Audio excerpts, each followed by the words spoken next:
Caffeine, benefits, risks, and effects. What does caffeine do to your body? Caffeine is a stimulant and the most commonly used drug in the world. Benefits can include increased alertness, energy, and concentration.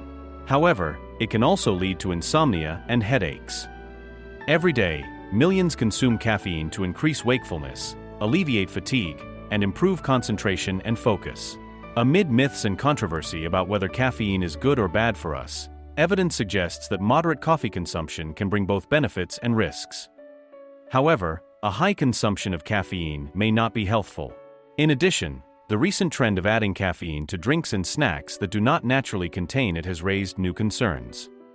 This article will look at the potential health benefits and risks of caffeine, the questions of energy drinks, and the likelihood of a caffeine overdose occurring.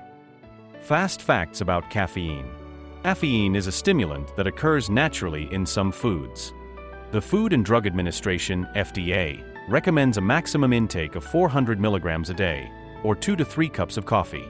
A moderate intake of coffee may enhance weight loss, cognitive function, and alertness. Caffeine may have a negative impact on pregnancy, fertility, glucose control, and other aspects of health. Energy drinks can contain high levels of caffeine, but are unlikely to be hazardous unless consumed with alcohol. Caffeine powder can lead to a fatal overdose and should be avoided. The Food and Drug Administration, FDA, consider caffeine trusted source to be both a drug and a food additive. They recommend a maximum intake of 400 milligrams a day. In prescription and over-the-counter OTC medicines, caffeine is used to treat tiredness and drowsiness, and to improve the effect of some pain relievers. It belongs to a group of medicines called central nervous system, CNS stimulants. Foods containing caffeine can help restore mental alertness. Caffeine's use as an alertness aid should only be occasional. It is not intended to replace sleep and should not regularly be used for this purpose. In the United States, US, more than 90% trusted source of adults use caffeine regularly, with an average consumption of more than 200 milligrams of caffeine per day. This is more caffeine than in 2 6-ounce cups of coffee or 5 12-ounce cans of soft drink. Sources. Caffeine occurs naturally in the leaves, seeds, or fruit of more than 60 plant species, including coffee beans, tea leaves and buds, ola nuts, cacao beans, guarana seeds, yerba mate leaf. Caffeine in plants acts as a natural pesticide. It paralyzes and kills insects that attempt to feed on them. Food sources. Caffeine features in tea, coffee, and chocolate, and it is regularly added to gum, jelly beans, waffles, water, syrup, marshmallows, sunflower seeds, and other snacks. The FDA recommends that healthy adults limit their caffeine intake to a maximum of 400 milligrams, mg a day, about 4 or 5 cups of coffee. This amount is not associated with negative effects. There is no set limit for children, but the American Academy of Pediatrics, AAP, discourages the consumption of caffeine and other stimulants by children and adolescents. The amount of caffeine included in some common foods and beverages are 1 8-ounce cup of coffee, 95 to 200 milligrams, 1 12-ounce can of cola, 35 to 45 milligrams, 1 8-ounce energy drink, 70 to 150 milligrams, 1 8-ounce cup of tea, 14 to 60 milligrams. Decaffeinated cola and soft drinks contain no caffeine, but decaffeinated coffee is not caffeine-free. Energy drinks contain varying amounts of caffeine. Additional products are now appearing on the market, from psyched-up oatmeal to wired waffles. These have raised concerns, especially regarding the potential impact on children and adolescents. The FDA has questioned the safety-trusted source of this practice. Benefits. Caffeine may have some health benefits, but not all of these have been confirmed by research.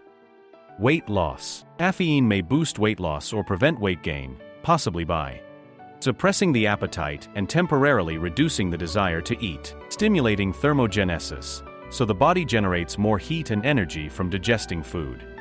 Weight loss products that are marketed as thermogenics may contain caffeine and ephedra, or ephedrine. Research has not confirmed long-term results. Alertness. 75 milligram serving of caffeine can increase attention and alertness, and a 160 to 600 milligrams dose may improve mental alertness, speed reasoning, and memory. However, caffeine is not a substitute for sleep. Sports performance. Caffeine can improve physical performance during endurance exercise. The European Food Safety Agency, EFSA, recognized that caffeine can increase endurance performance, endurance capacity, and reduction in perceived exertion. However, the effects on short-term high-intensity exercise remain inconclusive. Brain function. Caffeine affects adenosine receptors in the brain. Coffee also contains polyphenol antioxidants, and these too act on various pathways. Studies have suggested that drinking coffee may help enhance some thinking skills and slow the mental decline that comes with age. However, more research is needed to confirm this. Alzheimer's and Parkinson's disease. Research has found that lifelong caffeine consumption may reduce trusted source the risk of developing Alzheimer's disease. Studies have also reported that people with a higher coffee consumption have a lower risk of Parkinson's disease. Memory. Research from Johns Hopkins University suggests that a dose of caffeine after a learning session may help boost long-term memory. Liver and colon. It has been suggested that caffeine enemas may help prepare trusted source the colon for an endoscopy or colonoscopy by supporting the excretion of bile through the colon wall. Proponents claim that a caffeine enema increases the levels of glutathione, an antioxidant, and so it supports the natural processes of detoxification in the liver. However, there is little evidence to support this theory. Coffee consumption may help decrease the risk of cirrhosis and slow the rate of disease progression in hepatitis C infection. Observational studies have found that coffee may have protective benefits for people with hepatocellular cancer. Eyelid spasm. There is some evidence that caffeine may help protect people from an eye disorder known as blepharospasm. This condition, caused by abnormal brain function, makes people blink incessantly and can leave them functionally blind. Cataracts. Researchers have found that caffeine may help protect trusted source the lens of the eye against damage that could lead to the formation of cataracts. Skin cancer. Some scientists have suggested that caffeine may guard against certain skin cancers. One team found that caffeine applied directly to the skin of mice helped prevent damaging ultraviolet, UV light from causing skin cancer. Others have linked the consumption of 3 cups of caffeinated coffee a day with a 21% lower risk of developing basal cell carcinoma in women and a 10% lower risk in men, compared with drinking less than 1 cup per month. Kidney stones. Study of 217,883 participants analyzed the association between caffeine intake and the risk of developing kidney stones. Those who consumed more caffeine had a lower risk trusted source of developing kidney stones.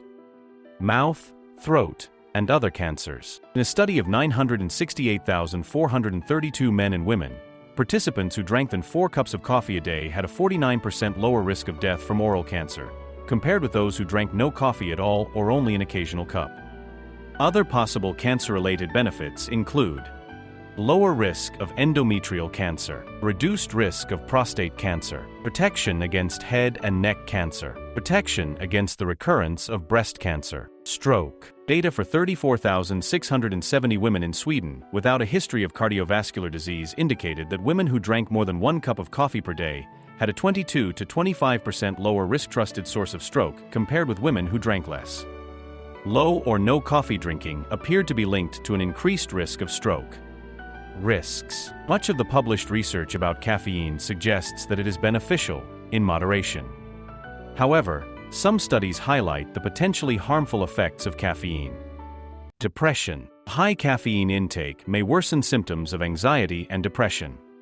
Research published in 2016 found that, in 234 middle school students in Korea, a higher caffeine intake was linked to trusted source higher weight, lower academic achievement, and a higher risk of severe depression. However, whether the caffeine leads to depression or depression causes people to consume more caffeine remains unclear. Blood sugar. People with type 2 diabetes report that their blood glucose levels rise after consuming caffeine. There is some evidence that caffeine may impair insulin action, leading to a small but detectable rise in blood sugar levels, particularly after meals. Pregnancy. Studies have suggested that more than 300 milligrams a day of caffeine, or the amount equal to around 3 cups of coffee, could lead to loss of pregnancy, delayed fetal growth, abnormal fetal heart rhythm. According to the National Institutes of Health, NIH, the weeks before pregnancy also count. Research shows that if both parents consume more than 2 caffeinated drinks a day in the weeks before they conceive, a loss of pregnancy may be more likely trusted source. Women should limit their caffeine intake to 200 milligrams or less during pregnancy. Thanks for watching.